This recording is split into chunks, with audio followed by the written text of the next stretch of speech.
60 రోజుల్లో మీతో ఇంగ్లీష్ అద్భుతంగా మాట్లాడిస్తాం. వెంటనే కాల్ చేసి జాయిన్ అవ్వండి. నమస్తే కళ్యాణ్ గారు. నమస్తే జయ గారు. కళ్యాణ్ గారు, శశి అని ఒక ఆమె మనకి మెయిల్ చేశారనమాట. తన పర్సనల్ ఇష్యూ చాలా మలుపులు తిరిగిందండి. ఎలాంటి ఆలోచనలు చేస్తున్నారు, ఎక్కడికి పోతుంది అని అనిపించింది నాకైతే పర్సనల్గా. బట్ మీరే కరెక్ట్గా దానికి ఒక సలహాలు సూచనలు ఇవ్వాలి. నెంబర్ ఉంది నా దగ్గర, తప్పకుండా కాల్ చేస్తాను. శశి అంటే నేను అంటే పూర్తి పేరు ఏంటో అంటే పూర్తి పేరు శశిరేఖ అయి ఉండొచ్చేమో బహుశా. నేను జయానండి, అందమైన జీవితం ప్రోగ్రామ్ నుంచి కాల్ చేస్తున్నాను. మేడం నమస్కారం అండి. నమస్తే అండి. నమస్తే. మీ మెయిల్ చూశాను, మాట్లాడొచ్చా మీతో? Madam right. నాతో పాటు డాక్టర్ కళ్యాణ్ చక్రవర్తి గారు కూడా ఉన్నారు, స్టూడియోలో ఉన్నాము. ఒక్కసారి మీరు మెయిల్లో ఏదైతే పెట్టారో ఒకసారి డాక్టర్ గారితో మాట్లాడండి. Okay madam. రైట్ డాక్టర్ గారు. నమస్తే శశి గారు. నమస్కారం సార్. పూర్తి పేరు ఏంటమ్మా? శశిరేఖ. నా పేరు శశిరేఖ అండి, కరెక్ట్. కానీ శశి అని పిలుస్తారండి. చెప్పు తల్లి, ఏంటమ్మా సమస్య, ఎవరిది? డాక్టర్ గారు, నాకు పెళ్ళి 6 సంవత్సరాలు అవుతుందండి, 6 years అవుతుంది. మా husband the dry fruits business అండి. బానే ఉంటాము, ఇద్దరం ఒక హ్యాపీగానే ఉంటున్నాము. సో ఏంటంటే నాకు పిల్లలు లేరండి. ఓకే. పిల్లలు లేరని చెప్పేసి చాలా సఫర్ అవుతూ ఉన్నాను. చాలా మంది డాక్టర్లను కలిసాను, చాలా గుళ్ళల్లోకి వెళ్ళాను, చాలా నా వరకైన ప్రయత్నాలన్నీ నేను ట్రై చేస్తూనే ఉన్నాను మేడం. అమ్మా. ఓకే. డాక్టర్ దగ్గరికి వెళ్ళినప్పుడు కూడా అన్ని టెస్టులు కూడా చేశారు నాకు. సో టెస్టులు చేసినప్పుడు కూడా ఓకే, నాకేం ప్రాబ్లం లేదు, పర్వాలేదండి, మీకు అంతా బానే ఉంది అని చెప్పారు డాక్టర్లు కూడా. ఒకరిద్దరిని అలా చాలా మంది డాక్టర్లను కన్సల్ట్ అయ్యాము. ప్రాబ్లం ఏం లేదు మేడం, అవుతుంది అని చెప్పారు. ఓకే అండి అని చెప్పాను. చెయ్యని ప్రయత్నం లేకుండా ప్రతి ఒక్క ప్రయత్నం చేస్తున్నాను. కనపడ్డ రాయి కల్లా మొక్కుతూ ఉన్నాను. ఇలా ఉంటూ ఉండగా కాదమ్మా, కౌన్సిలింగ్ కి ఇద్దరు వెళ్తారు కదా, తను కూడా వచ్చారా, మీ హస్బెండ్ కూడా వచ్చారా? అవును మేడం. ఓకే. మరి కదమ్మా, అతనికి ఏమైనా సమస్య ఉందన్నారమ్మా మెడికల్ గా? ఏమన్నా చెప్పారా? అంటే తను చేయించుకోలేదండి టెస్ట్లు. తర్వాత ఇంకా నాలో ప్రాబ్లం ఏం లేదు అని చెప్పి 2-3 డాక్టర్లు సజెస్ట్ చేసిన తర్వాత తను కూడా చేయించుకోండి అని రిక్వెస్ట్ చేశాను. సో తనప్పుడు చేయించుకున్నారు. తనకి ప్రాబ్లం ఉంది. ఓకే ఓకే ఓకే, ప్రాబ్లం ఉంది. సో తనకి ప్రాబ్లం ఉంది, మెడిసిన్ వాడితే అవుతూ ప్రాబ్లం క్యూర్ అవుతుందండి, మీకు పిల్లలు అవుతారు అని చెప్పారు. ఓకే అండి అని చెప్పి తను మెడిసిన్ వాడుతూ ఉన్నాడు. ఇంకా ఫ్యామిలీలో ఎలా ఉంటుందో తెలుసు కదా సార్. పిల్లలు లేకపోయేటప్పటికి సూటిముటి మాటలు, అసలు ఎలా అంటే చాలా ఇబ్బందిగా ఫీల్ అయ్యేదాన్ని. అయినా కూడా పర్వాలేదులే, నా హస్బెండ్ నన్ను చూసుకుంటున్నాడు కదా, అవుతుందిలే, మాకు ఎప్పటికైనా అవుతారు పిల్లలు అన్న హ్యాపీనెస్ లో ముందుకు వెళ్తూ ఉన్నాను. ఎవరేమన్నా పట్టించుకోకుండా అలా జీవితాన్ని కొనసాగిస్తూ ఉన్నాను. ఇది ఇలా ఉండగా ఎప్పుడు తను భోజనానికి నేను క్యారియర్ పంపిస్తాను తనకి, షాప్ కి. తనైనా వచ్చి తింటారు, నేనైనా వెళ్ళి ఇవ్వడం, అలా జరుగుతూ ఉండేది. ఒక రోజు సడన్ గా అనుకోకుండా తను నాకు ఆకలి లేదు, నేను రాను అన్నారు. లేదు భోజనం చేయాల్సిందే అని చెప్పేసి నేను క్యారియర్ తీసుకొని షాప్ కి వెళ్ళానండి. నేను షాప్ కి వెళ్ళే లోపల తను అక్కడ ఇంకొక అమ్మాయితో కూర్చుని చాలా సరదాగా చాలా ఇదిగా మాట్లాడుతూ ఉన్నారు. నేను అక్కడ ఉన్నానని చూసి కూడా నన్ను ఆ అమ్మాయికి కూడా ఇంట్రడ్యూస్ చేసి కూడా వాళ్ళిద్దరూ హద్దులు దాటి నా కళ్ళ ముందరనే అలా ఉండడం చూసి తట్టుకోలేకపోయాను.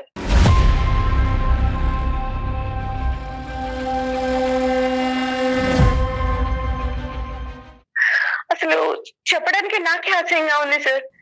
వైఫ్ పక్కన పెట్టుకొని కూడా తను అలా బిహేవ్ చేస్తూ ఉంటే నేనేమీ మాట్లాడలేకపోయాను. అక్కడ ఏమీ మాట్లాడకుండా సైలెంట్ గా ఇంటికి తిరిగి వచ్చేసాను. ఎవరు అని ఏమీ అడగలేదు, ఎందుకు అందరిలో మాట్లాడటం అని సైలెంట్ గా ఇంటికి వచ్చేసి, ఎవరు తను, అసలు ఏంటి, మీ ఇద్దరు అంతా చనువుగా ఉన్నారు, ఎందుకు, అమ్మాయి ఎవరు అని ఇలా అడిగానండి. అడిగితే నీకు చెప్పాల్సిన అవసరం నాకు లేదు, ఫస్ట్ నువ్వు బాబును పాపను కనివ్వు, తర్వాత నువ్వు నా గురించి మాట్లాడు, అప్పటి వరకు నీకు అర్హత లేదు, నీకు అసలు ఏమనుకుంటున్నావు, నీకేముందని మాట్లాడుతున్నా నాతో అని చాలా గట్టిగా అరిచి గొడవ చేసి కొట్టేసి వెళ్ళిపోయాడండి.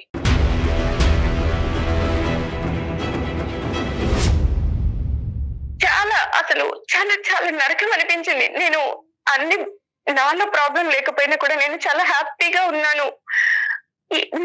ప్రాబ్లం వల్ల లేదు, తనలో ఉన్న కూడా నేను అవన్నీ పట్టించుకోకుండా తనతో జీవితాన్ని కొనసాగిస్తూ చాలా సంతోషంగా ఉంటూ ఉన్న టైంలో తను ఇలా చూసి తట్టుకోలేకపోయాను మేడం.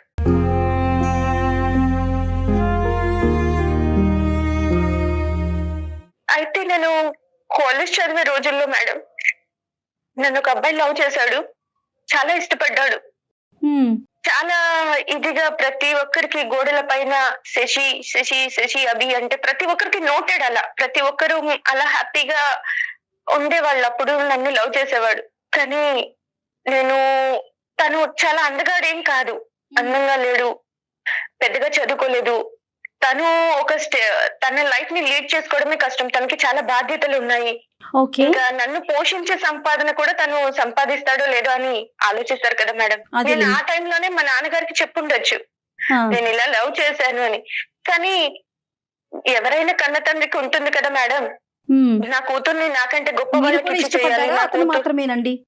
నేను ఇష్టపడ్డాను. ఓకే, పెళ్లి దాకా వెళ్ళలేదు అంతేనా? Yes madam. Okay okay. నేను పెళ్లి చేసుకుంటే తను మర్చిపోతాడు, హ్యాపీగా ఉంటాడులే అని అనుకున్నానండి. ఓకే.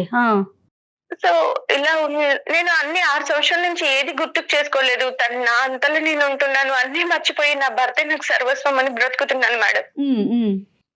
నేను తన కోసమే ఉండాలి అన్నట్టు నేను మా హస్బెండ్ కోసమే అన్ని భరిస్తూ ఉంటూ ఉన్నాను.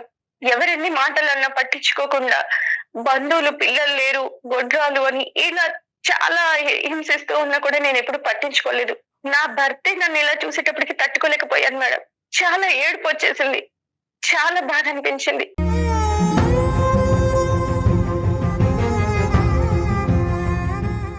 సడన్ గా ఇన్స్టా ఫాలో అవుతూ ఉంటే నాకు ఆ పర్సన్ నెంబర్ కనిపించింది మేడం, ముందతంది. Yes madam. సో కాల్ చేయాలి అనిపించింది, నా బాధ చెప్పుకోవాలి అనిపించింది. కాల్ చేశాను, నా బాధ అంతా చెప్పాను.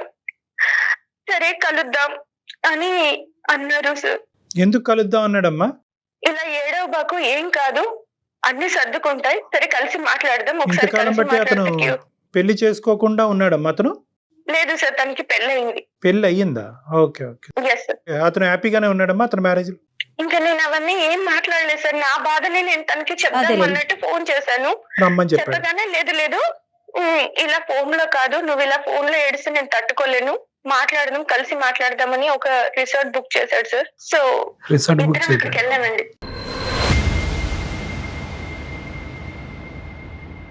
రిసార్టే దొరుకుతాయమ్మా మనకి ఈ టైంలో? అంటే సార్ నేను అసలు ఆ సిచ్యువేషన్ లో ఎక్కడ ఏంటి అని కూడా ఏం ఆలోచించలేదు సార్. ఫస్ట్ అసలు మాట్లాడాలి, నా బాధను తనతో చెప్పుకోవాలి. నేను ఇలా ఇదయ్యాను, నీ మీద ఉన్న ప్రేమను కూడా నేను చంపుకొని ఇలా ఉంటే నన్ను ఇలా ఇది చేస్తున్నారన్న పెయిన్ లోనే ఎక్కడ ఏంటి అని కూడా ఏం ఆలోచించలేదు. సరే వెళ్ళావమ్మా రిసార్ట్ కి వెళ్ళారా? వెళ్ళాను సార్. సో రిసార్ట్ కి వెళ్ళిపోయేటప్పటికి తనని 6 years నుంచి మిస్ అయిన ఫీలింగ్ తట్టుకోలేక అసలు చూడగానే నన్ను నేను కంట్రోల్ చేసుకోలేకపోయాను సార్.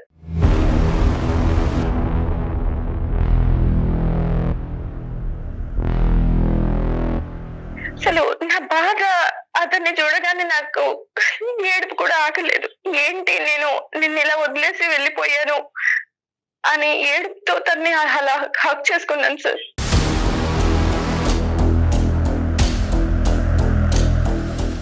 హక్ చేసుకొని నా బాధ అంతా తనకి చెప్పుకొని చాలా ఫీల్ అయ్యాను. అనుకోకుండా అక్కడ చిన్న మిస్టేక్ అయింది సార్.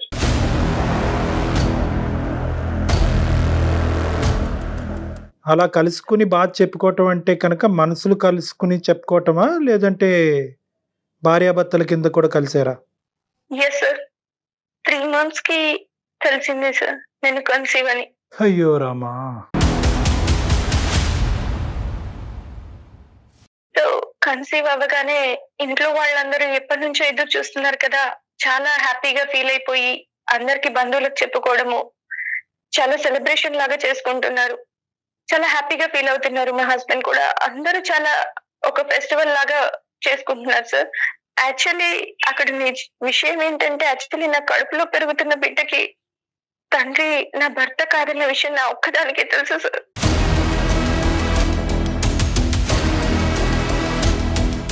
ఎలా చెప్పగలవమ్మా? ఎలా చెప్పగలవు? ప్రెగ్నెంట్ అయ్యావు అనేది ఖచ్చితంగా బిడ్డ నీ బిడ్డ మీ భర్తతో కలిగినటువంటి బిడ్డ కాదని ఎలా చెప్పగలవు? అంటే నేను అప్పటి నుంచి ఎలా అంటే నేను మా హస్బెండ్ లేదు సార్, ఇద్దరం దూరంగా ఉన్నాం సార్.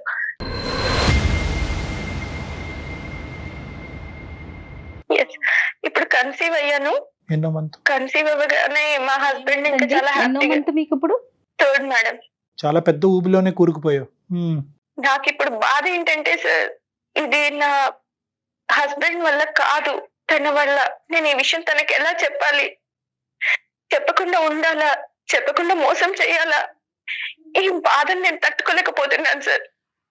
ఇలాంటి పాపం చేశాను, నన్ను ఏం చేయమంటారు? నేను ఎవరికి చెప్పుకోలేకపోతున్నాను, సంతోషంగా ఉండలేకపోతున్నాను. అసలు చనిపోవాలనిపిస్తుంది సార్, చచ్చిపోతే బాగుండేమో అనిపిస్తుంది. కానీ నా చావుకి నా పాప కారణం కాకూడదు కదా.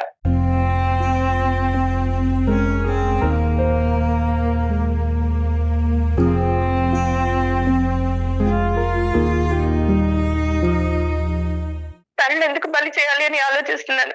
ఇంకొక సెకండ్ అసలు ఏంటి వద్దు, నాకు ఇది నేను తీసేయించుకోవాలి, నాకు ఇది వద్దు, ఇంట్లో వాళ్ళకి చెప్పకుండా మిస్క్యారీ అయిందని చెప్పి తీసేయించుకోవాలా అని ఇలా చాలా చాలా చాలా డౌట్స్ వస్తున్నాయి సార్.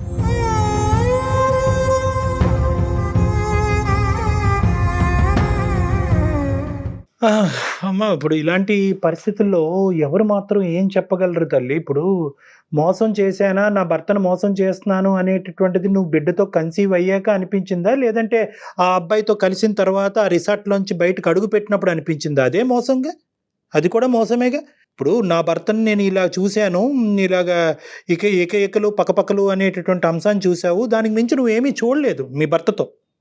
వాళ్ళు ఫ్రెండ్స్ అయ్యి ఉండొచ్చు, ఇంకోటన్నా అయ్యి ఉండొచ్చు. ఇప్పుడు బిడ్డ పుట్టాడు కాబట్టి పెద్ద తప్పు, బిడ్డతో కన్సీవ్ అవ్వకపోతే చిన్న తప్పు కాదు. At the end of the day it's a breach of trust, నమ్మక ద్రోహం ఇది.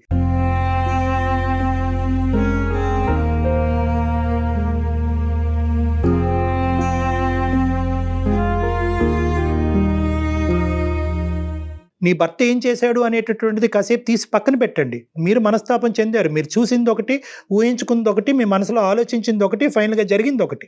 ఈరోజు మీరు అంత దూరం ప్రయాణం చేయవలసినటువంటి అవసరం ఏముంది? నిజంగా మీ మనసులో ఆ అబ్బాయికి అంత స్థానం ఉంటే కనుక అందచందాలు, హెచ్చు తగ్గులు ఇవన్నీ తీసి పక్కన పెట్టి మీ తండ్రితో పోరాడి అతన్నే పెళ్లి చేసుకుంటే పోయిండేదిగా. ఎందుకు మీ మనసులో ఇదంతా దాగిపెట్టి ఏ రోజైతే మీ భర్తని ఒక చూడకూడనటువంటి పరిస్థితుల్లో చూసినప్పుడు ఎందుకు ఇది బయటకు రావాలి? ఇలాంటివి చాలా ప్రశ్నలు వస్తాయమ్మా. ఈరోజు ఏం చెయ్యాలి అని సింపుల్గా మాకు ఫోన్ చేసో లేదంటే మాకు ఈమెయిల్ చేసో అడుగుతున్నారు. నిజంగా ఇటువంటి సమస్యలకు అంత స్ట్రైట్ ఫార్వర్డ్ రెస్పాన్స్ అండ్ నేను తట్టుకోలేకపోయాను సార్. తనని ఆ అమ్మాయితో ఉండే విధానము అవన్నీ చూసి నాకు చాలా బాధ వేసింది. విడాకులు ఇవ్వండి, అతని మీద కంప్లైంట్ చేయండి, పెద్దల్ని పిలిచి పంచాయతీ పెట్టండి. 1,00,000 సమస్యలకి 1,00,000 పరిష్కారాలు ఉంటాయి. కానీ ఈ పరిష్కారాలు ఏంటమ్మా? అతను దిగాడు కాబట్టి నేను దిగుతాను, అతను వేరే తప్పు పద్ధతిలో అనుభవించాడు కాబట్టి నేను అనుభవిస్తానంటే ఇంకేముంటది? ఈ సమాజం ఉంటుందా? బతుకుంటుందా ఈ సమాజం? కుటుంబ వ్యవస్థ అనేటటువంటి దానికి ఒక మీనింగ్ ఉంటుందా? అక్కడికి వెళ్ళిన తర్వాత అసలు అనుకుని అమ్మా, అక్కడికి వెళ్ళిన తర్వాత అనుకుని, అక్కడికి వెళ్ళక ముందు అనుకుని కాదమ్మా. అతను నిజంగా కావాలి అని అనుకుంటే కనుక ఫోన్లోనే నేను ఓదార్చుండేవాడు, లేదంటే మీ ఇంటి కిందకి కానీ అతని ఇంటికి పైన కానీ ఎక్కడో చోట మాట్లాడుకునేవారు. రిసార్ట్కి ఎవరమ్మా పిలుస్తారు? అసలు ఆయన పిలవటం ఏంటి, మీరు వెళ్ళటం ఏంటి? ఏదో తెలియకపోయాను అంటే కనుక కాదు. మీకు ఇక్కడ బాధ కలిగింది, అక్కడ ఒక పులకరింపు వచ్చింది, ఇక్కడ బాధలో ఆ పులకరింపు వచ్చింది, ఆ పాత జ్ఞాపకాలు గుర్తొచ్చినాయి, అదే కరెక్ట్ ఏమో అని అనుకున్నారు. నేను అంత సిన్సియర్గా అతను వదిలేసి ఇతను చేసుకోవటం వల్ల ఈ జీవితం ఇలా అయిపోయిందేమో, అతన్నే చేసుకుని ఉంటే కనుక ఒక తప్పు చేయనటువంటి భర్త నా జీవితంలో దొరుకుండేవాడేమో అని చెప్పి మిమ్మల్ని మీరు సముదాయించుకుని ఒక ఆలోచన ప్రకారమే అయ్యిందమ్మా. ఇది అంత కళ్ళు మూసుకుని జరిగింది కాదు. దయచేసి ఆ మాటలు మాట్లాడు. అసలు ఆలోచన మాకు రాలేదు సార్. తనలో కానీ నాలో కానీ 6 years వరకు కలవాలి, మాట్లాడాలన్న థాట్ కూడా నాలో లేదు సార్.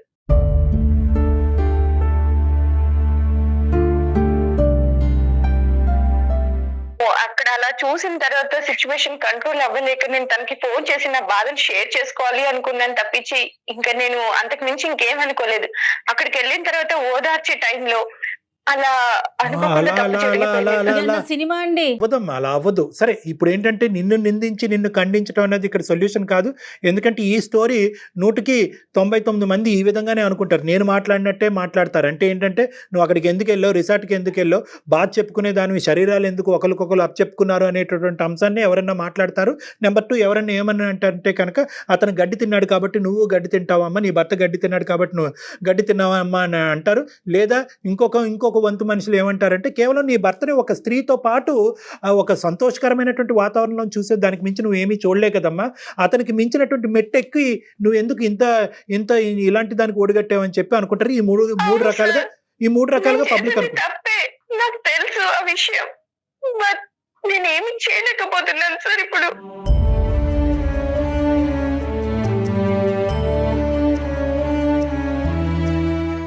నువ్వేం చేయాలని అనుకుంటున్నావు చెప్పమ్మా ఫస్ట్, తర్వాత ఏం చేస్తే బాగుంటుంది అన్నది మేము చెప్తాం. ఫస్ట్ నువ్వేమనుకుంటున్నావు? నీ కానటువంటి బిడ్డని ఇదే విధంగా దిగమింకుని సీక్రెట్గా పెంచి పెద్ద చేస్తే కనుక అభిమానాలు ఆప్యాయతలు పెరిగిన తర్వాత నమ్మక ద్రోహం చేసిన దాన్ని అవుతానేమో అనిపిస్తుంది సార్. ఆ నిందని నేను మొయ్యలేను సార్.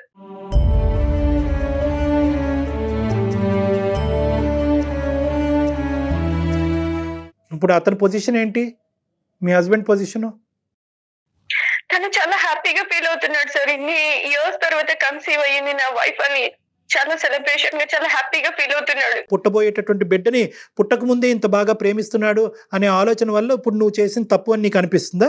అంటే సార్ నాకు అర్థం కాదు, పిల్లలు పుడితేనే భార్యనా సార్? పుట్టకపోతే భార్యని ఏ రకంగా అయినా ఊహించుకోవచ్చా? పక్కన ఇంకొక అమ్మాయి భార్య నించొని ఉంటే ఇంకొక అమ్మాయి ఆవిడతో ఉంటే భార్యకి ఎంత బాధ అవుతుంది సార్? అమ్మ, బిడ్డల గురించే భార్య అనేటటువంటిది తప్పు, కానీ బిడ్డల గురించే భార్య అనేటటువంటి విధంగా పక్కదో వెళ్ళినటువంటి భర్తను చూసి ఆడది ఇంకో తప్పుతో పట్టి వేరే వ్యక్తికి గర్భం దాల్చడం అనేది తప్పున్నర.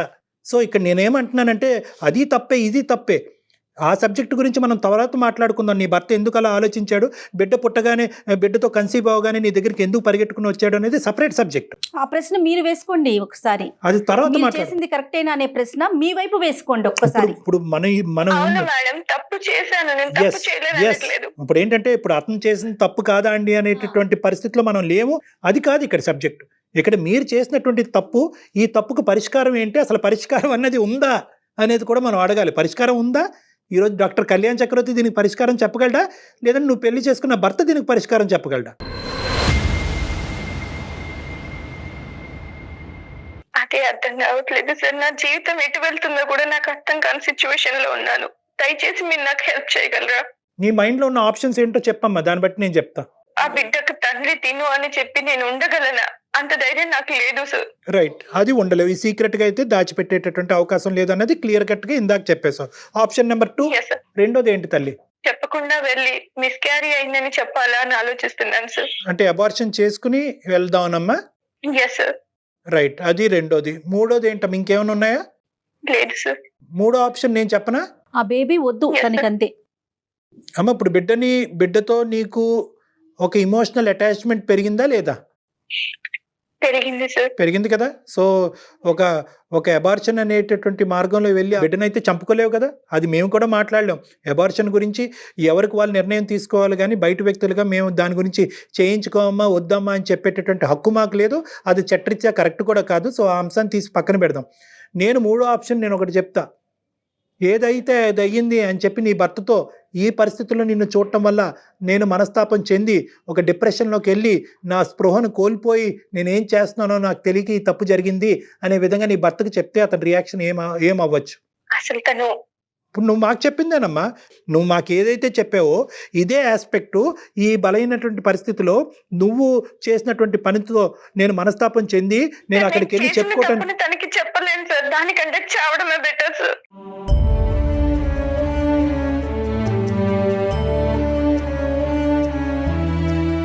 నేను తనకి చెప్పి తనని బాధ పెట్టి ఇలా అవ్వడం కంటే నేను సూసైడ్ చేసుకోవడమే కరెక్ట్ సార్.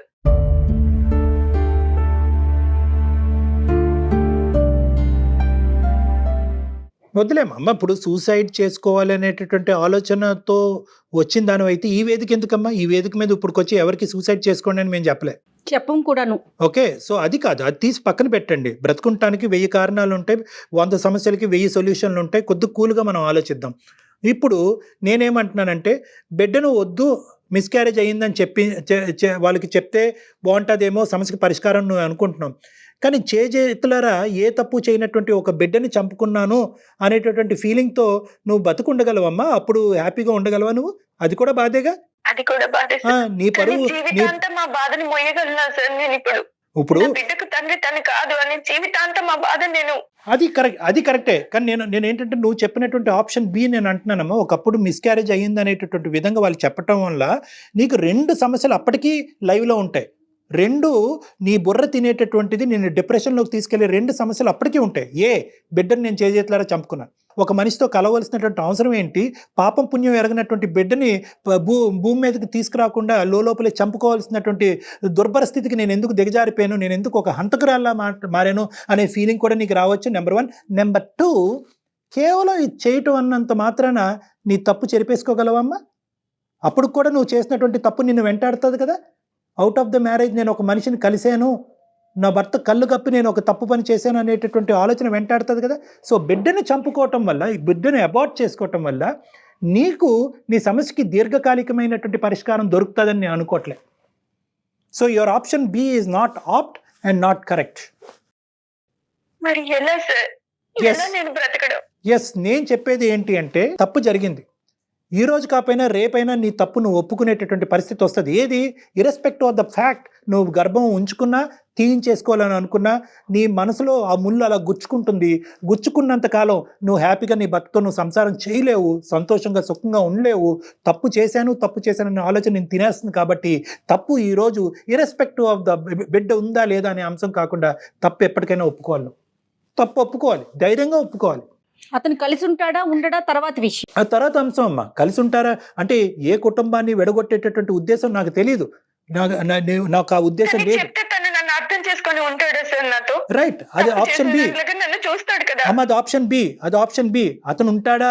అతను ఉండడు కాబట్టి నేను తప్పు కప్పేసి ఇలా నా లోపల దాచేసుకుని నేను ఒక ఆర్టిఫిషియల్ జీవితం అతనితో గడుపుతాను అనుకోవటం అనేది ఇంకా నరకేయతం. ఒక బిడ్డని చంపేసుకుని, ఒక అబద్ధాన్ని కప్పేసి, ఒక ఆర్టిఫిషియల్గా ఇంకో 40-50 సంవత్సరాల పాటు మా ఆయన కళ్ళు కప్పేసి ఏమీ తెలియని దానిలాగా నేను నా భర్తతో పాటు గడుపుతాను అనేటటువంటిది ఇంకా ప్రమాదకరం.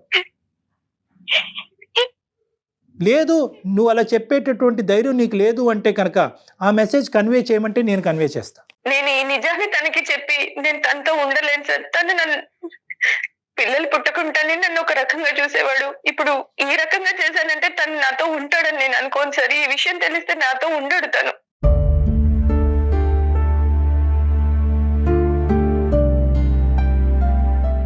చూడమ్మా, అన్ని తప్పులకి ఒక పాజిటివ్, చాలా కంఫర్టబుల్ సొల్యూషన్ వస్తుంది అని అనుకోవద్దమ్మా. ఒక చోట ఇప్పుడు నీ భర్త నీతో ఉంటాడా లేదా అనేటటువంటిది ఒక ఆఫ్టర్ ఇష్యూ, ఒక సెకండరీ ఇష్యూ. ఈరోజు ప్రైమరీ ఇష్యూ ఏంటంటే, ఈ నిజాన్ని ఇలా కప్పిపుచ్చి అతనితో నువ్వు జీవితం కొనసాగగలవా? బిడ్డను చంపేసుకుని లేదంటే బిడ్డ నా బిడ్డ కాదు అనే సీక్రెట్ని దాచిపెట్టి, అలాగైతే నేను ఉండను అని చెప్పి ఆ ఆప్షన్ అయితే తీసేసావు. బిడ్డను తీసేసుకుని ఒక సీక్రెట్ని కప్పిపుచ్చి అతనితో ఎంతకాలం హ్యాపీగా నువ్వు ప్రయాణం చేయగలవు? అప్పుడు మాత్రం నీకు ఇది నేను ఒకటి దాచిపెడుతున్నానని నీకు గుచ్చుకోదు అనేది గ్యారంటీ ఉందా? రైట్. సో ఇక్కడ ఉండేటటువంటిది ఏంటంటే, నేను చెప్తున్నాను కదమ్మా, ఈ ప్రాబ్లంకి ఇది చాలా క్లిష్టమైనటువంటి ప్రాబ్లం. నువ్వు అనుకున్నట్టుగా స్మూత్గా, సాఫీగా 100% నీకు కంప్లీట్గా కంఫర్ట్ జోన్లో పెట్టి ఈ సొల్యూషన్ ఇవ్వటం అన్నది ఈ భూప్రపంచం మీద మానవ మాత్రుడికి ఎవ్వడికి అవ్వదు. ఎందుకంటే కనుక జరిగినటువంటి తప్పు ఆ స్థాయిలో జరిగింది కాబట్టి, నువ్వు 3వ నెల గర్భవతి కాబట్టి, ఇది అందరి జీవితాలకి ముడిపడి ఉంది కాబట్టి, నువ్వు చూడకూడదు ఏదో చూసావు, దాన్ని ఇంకో స్థాయిలో ఊహించుకున్నావు, వెళ్ళి ఇంకో మనిషితో తప్పు చేసావు, ఈరోజు గర్భం దాల్చావు. ఇప్పుడు దీనికి సింపుల్గా 100%గా నేను అందరూ హ్యాపీగా ఉండే సొల్యూషన్ చెప్పమంటే ఎవరు చెప్పలేరు. ఇక్కడ ఎవరో ఒకరు బాధపడాలి. ఎక్కువ బాధపడతావా, తక్కువ బాధపడతావా అనేటటువంటి దాన్ని బట్టి ఇటువంటి సొల్యూషన్ ఉంటుంది. అయితే డాక్టర్ గారు, ప్రేక్షకులందరూ ఇప్పుడు నేను చెప్పేదానికి వ్యతిరేకిస్తారేమో నాకు తెలియదు, కానీ స్త్రీకి పురుషుడికి ఉన్న తేడా ఇదేనండి. పురుషుడు తప్పు చేస్తే దాని ఇంపాక్ట్ కనిపించదు. కానీ ఒక స్త్రీ కనుక తప్పు చేస్తే దాని ఇంపాక్ట్ చాలా స్పష్టంగా కనిపిస్తుందండి. ఎస్ ఎస్ చూడండి, అది భరించాల్సిన పరిస్థితి కూడా వస్తుంది కదా. చూడండి, తన పరిస్థితి అటు ముందుకు వెళ్ళలేదు, ఇటు వెనక్కి రాలేదు. ఎస్ మేడం, ఒక స్త్రీగా నన్ను బాగా అర్థం చేసుకున్నారు. అమ్మ ఒకటే నేను చెప్తాను తల్లి, ఇక్కడ ఏంటంటే ఇది బహుశా మేము చెప్పేటటువంటి సొల్యూషన్ నీకు చాలా పార్షల్గా ఇన్కంప్లీట్గా అనిపించవచ్చు. నేను ఇందాక చెప్పాను కదా, దీనికి కంప్లీట్గా అందరూ నవ్వుకుని సంతోషంగా ఉండే సొల్యూషన్ దీనికి లేదు. కాబట్టి నేను ఎంచుకున్నటువంటి సొల్యూషన్ ఇది. తర్వాత నీ ఇష్టం. ఎందుకంటే నేనేమంటానంటే, ఏమో నేను తప్పుగా ప్రవర్తించాను అనే రియలైజేషన్ నీ భర్తకు రావచ్చేమో. నేను తప్పుగా, ఒక స్త్రీ అంటే కనుక, ఒక భార్య అంటే కేవలం పిల్లలు అనేటటువంటి మెషిన్ లాగా నేను నా భార్యను నేను పరిగణనలోకి తీసుకోవటం వల్లే నా భార్య మనస్తాపం చెంది ఇటువంటి తప్పు చేసిందేమో అనేటటువంటి రియలైజేషన్ నీ భర్తకు రావచ్చు. కాబట్టి ఎప్పటికీ కూడా ఒక కుటుంబం, ఒక భార్యాభర్తల సంసార జీవితంలో ఎప్పుడు కూడా నిజాలు ఎప్పుడు కూడా బహిర్గతం కావాలమ్మా. అబద్ధాలతో జీవితం నడిపించలేం మనం. కాబట్టి నా ఉద్దేశం ఇప్పటికీ కూడా నీకు ఎంత కఠినంగా అనిపించినా కూడా నువ్వు నిజం చెప్పాలి అనేదే నా ఆలోచన. ఒకప్పుడు చెప్పలేను అని అనిపిస్తే కనుక మీడియేషన్ కావాలి, ప్రొఫెషనల్ మీడియేషన్ కావాలి. చెప్పేటటువంటి విధంగా, అతను అర్థమయ్యేటటువంటి విధంగా అతనికి చెప్పాలి అని నీకు అనిపిస్తే కనుక నీ పరిస్థితులను నువ్వు నాకు పుస్తకం విప్పినట్టుగా మొత్తం అంతా వివరించావు. కాబట్టి నాకు అర్థమయ్యేటటువంటి విధంగా ప్రొఫెషనల్గా అతను నీకు చెప్పేటటువంటి ప్రయత్నం చేయమంటే నేను దానికి కూడా రెడీ. అయితే అంతా కూడా పాజిటివ్ వేలోనే వెళ్తుందని మాత్రం ఎక్స్పెక్ట్ చేయకండి. అసలు 100% ఎక్స్పెక్ట్ చేయొద్దు. మీరు ఏమొచ్చినా దానికి రెడీగా ఫేస్ చేయడానికి రెడీగా ఉండి అప్పుడు డాక్టర్ గారు మాట్లాడారు. అప్పుడు అతను తీసుకునే నిర్ణయం బట్టి అసలు ఈ ఈ ఈ బిడ్డను ఉంచాలా ఉంచకూడదా అనేది కంప్లీట్గా భార్యాభర్తలుగా అది మీ ఇద్దరు డెసిషన్ అమ్మా. ఎందుకంటే తండ్రి అతను, ఎందుకంటే ఇప్పుడు అది ఇంకా చాలా కాంప్లికేటెడ్ ఇష్యూ అవుతుంది. అతనికి పెళ్ళయింది, ఫాదర్ అతను. సో ఒకప్పుడు అబార్ట్ చేసుకోవాలి అంటే కనుక నీ కన్సెంట్ ఏంటి, అతని కన్సెంట్ ఏంటి, ఇవన్నీ కూడా పరిగణలోకి వస్తాయి. సో దానికి కంప్లీట్గా మీరు మెడికల్ అండ్ లీగల్ అడ్వైస్ సపరేట్గా తీసుకోవాలి. కానీ దానికి ముందు నీ భర్తకి ఏ విధంగా ఇది చెప్తారు అనేది ప్రధానమైన అంశం. మీరు చెప్పలేనటువంటి పక్షంలో నా హెల్ప్ తీసుకుంటే